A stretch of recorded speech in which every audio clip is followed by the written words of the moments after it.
Magluluto tayo ng low-carb ube kakanin. Unang gagawin, maglagay ng coconut milk sa pan. Then add all-purpose cream and green dahan golden monk fruit erythritol blend. Maglalagay din tayo ng Himalayan pink salt and vanilla flavor. At syempre, yung paborito ng mga Pinoy, ube flavor. Haluin ng maigi at lulutuin natin ito over low heat.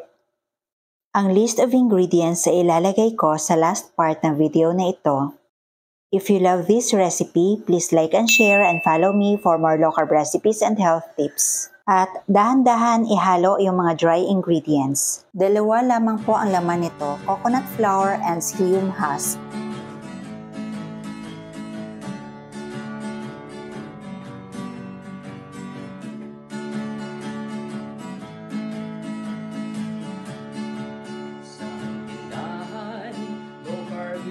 Sa ikumpletong matatagpuan, katulong mo sa pag-ayos ng iyong kalusugan. Marami kang Ngayon, maglalagay tayo ng butter. Hintayin lang hanggang sa mag-melt lahat habang hinahalo. Condiments, nuts and seeds, healthy oils, coconut products, superfoods, herbs and spices, low-carb breads, kakanin, at may sugar-free ulam pa. Happy ang pamimili sa Jedder's Green Dahan! low-carb essential sa ikumpletong matatagpuan. Off na natin yung apoy at set aside. Ngayon, prepare na natin yung parchment paper and molder. Nag-spray lang ako ng coconut oil sa molder para dumikit ang parchment paper. At ngayon, transfer na natin sa molder. Tapos, pantayin lang ng maigi.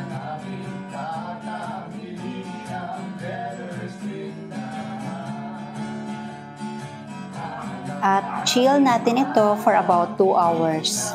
Habang naghihintay, gagawa naman tayo ng toppings.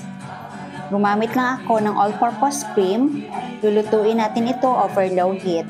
Then add green dahan pure allulose and vanilla flavor.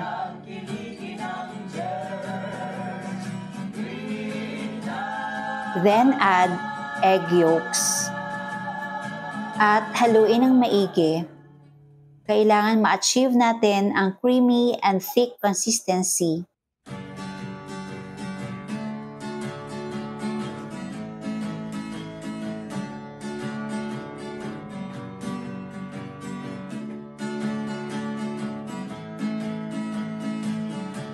Ngayon, kukuha lang ako ng konti kasi gagawin natin itong ube flavor. Mga few drops lang ng ube flavor ang ilalagay, then mix well.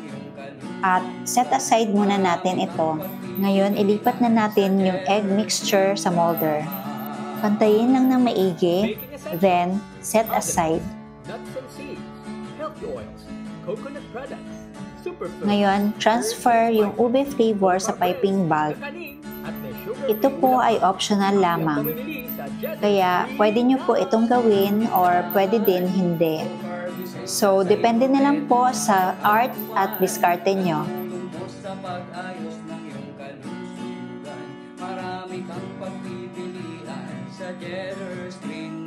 Pagkatapos, ilagay sa chiller for about 3 to 4 hours.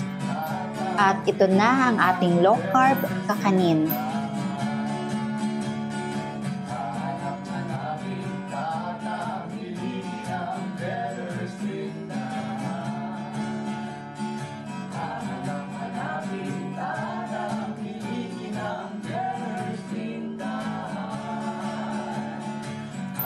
O diba? Very aesthetic.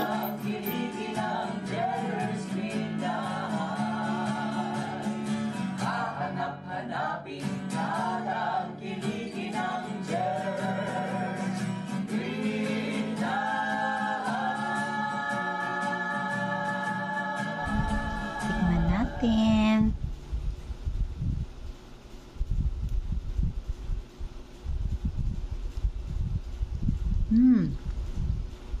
Super sarap.